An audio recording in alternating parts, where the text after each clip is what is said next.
સટ્ટા king Amit મજીઠિયાનું કરોડોનું cricket સટ્ટા રેકેટ ઝડપાયો, બેંક ખાતા ભાડે રાખી થતા વ્યવહારો।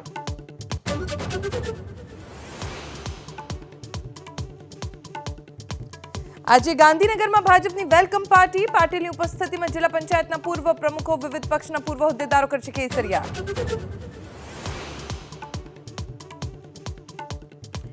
લોકસભાની ચૂંટણીના ઉમેદવારો પસંદ કરવાની પ્રક્રિયાને પ્રદેશ કોંગ્રેસે કરી તેજ, ઇલેક્શન કમિટીની કાલે મળશે બેઠક।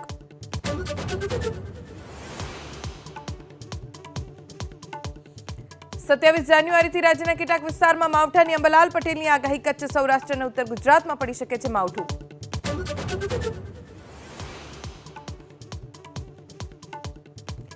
કેનાલ કે તળાવમાંથી પાણી ચોરી કરનાર હવેથી પાસા હેઠળ થશે જેલ ભેગા, પાસાની દરખાસ્ત મોકલવા ગૃહ વિભાગનો કલેક્ટર્સને પત્ર।